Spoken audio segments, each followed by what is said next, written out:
Սայսա Գուլյանը կմոտ է։ Միևնույնն է առանձին են գրել, պատրաստ լինեք ասեք ուղղակի։ Փաստորեն ապացույցները հետազոտվեցին եւ դուք արձանագրում արեցիք, հա, կուզեմ այդ արձանագրումը մեկ անգամ։ Արձանագրումը հետեւյալն է 20 թվականի դրությամբ, երբ մեղադրանքը առաջադրվեց այդ հայտարարությունների համար, մենք միայն պաշտպանվում էինք այն ուղղությամբ, որ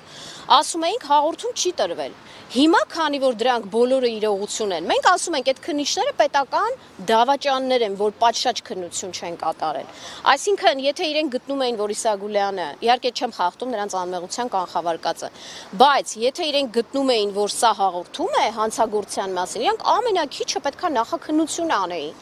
բոլոր վկաներին կանչեին։ Եվ Շուշիի դրվագի հետ կապված Փաշինյանին լսեին, եւ ԱԱԾ տնօրենին լսեին։ Վերջ-վերջո կան հարցազրույցներ, որ կոնկրետ ասում են Շուշիի անկման մասին ավելի վաղ են իմացել, եւ ես այդ ապացույցները ներկայացնելու եմ դատարան։ Սրա մասին է խոսքը։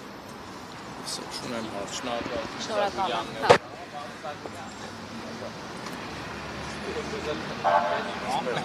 Հիմա էլ ինձ եկան։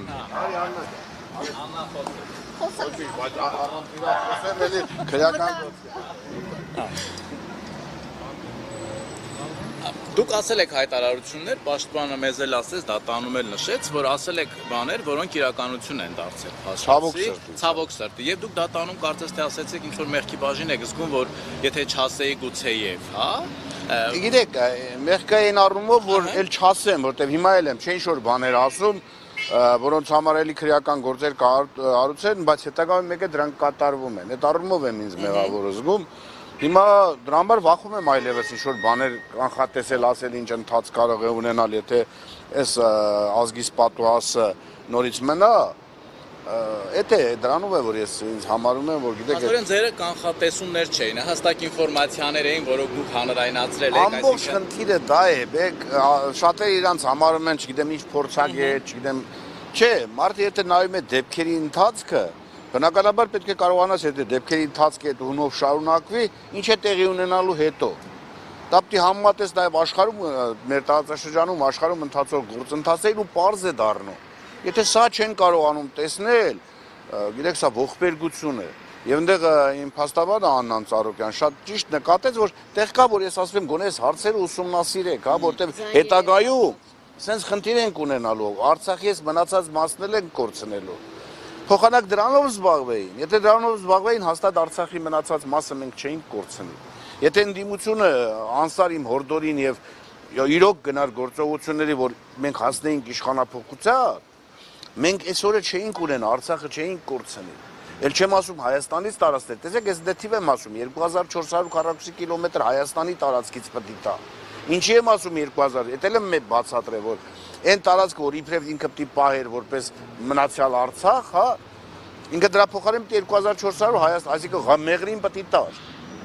Ինքը չտվեց, Մեղրի, որ շատ դեպքերում մինչև Եղեգնաձոր թիվն էին ասում, այն ժամանակ նույնիսկ, նույն ցենտր կնում։ Բայց ինքը քանի որ տեղփոխիչը դիմացավ, էլի ձեռից ուղակի տարան, դա շատ ասիկ պետք է տեսնել է, հիմա էլ է նույն process-ը շարունակվում է։ Քանի սա մնա, մենք տարածքներ կորցնելու ենք, մենք մարդկային կորուստներ ունենալու ենք։ Ես էլի 5 տարվա, հա, հետին հայացքով նորից նայում եմ այն ինչ որ այն ժամանակ ասել եմ, ցավոք սրտի նույնց եմ կրկնում։ 100%-ով դառնում է իրականություն, որի համար հիմա ինձ դատում են, իհարկե տարբերությունն այն է, որ եթե այն ժամանակ դատավորը լսում էր, որ Նիկոլի հասցեին, եթե ոչ նա ապահով, չգիտեմ ինչի արամուսցի ղսրկով, միևնույն է, ուրիշ բաներ ասենք, հիմա չալո եմ շատ ասում, չալոն էր ավելի լավ կլեր, հիմա տեսեք այդ երևույթը նոր, ասենք, եթե նոր են 5 տարի հետին հայացքով են նայում, բնականաբար իրանք տեսնում են, որ այն ինչ որ ասվել է, հետո կատարվել է, եթե առաջի դատավորը դա չէր կարող տեսնել ուղղակի, հիմա նոր դատավորը դա ամեն ինչը տեսնում է, դա համար նաև ես կարծում եմ վերաբերմունք և մոտեցումները միանգամայն ուրիշ կլինեն, իմ ուղղակի սա ենթադրությունն է, բայց այլևս ասածի և կատարվածի համար մարդուն մեղադրել, որ սուտ ես ասել, արդեն կդառնա, չգիտեմ ինչ էլի, սպասենք։ Մեկ 12-ից ավելի հայտարարություն չէ, փաստորեն, այս գործում արկա է այդքան։ Live News-ի հարգելի հետևորդներ, գտնվում ենք Երևան քաղաքի առաջին ատյանի ընդհանուր իրավասության քրեական դատարանում կենտրոն նստավայրում, որտեղ տեղի էր ունենում ազգային անվտանգություն կուսակցության նախագահ Գառնիկ Իսագուլյանի գործով հերթական դատական նիստը։ Շնորհակալ եմ, որ հետևեցիք Live News-ի ուղիղ եթերին։ Ցտեսություն։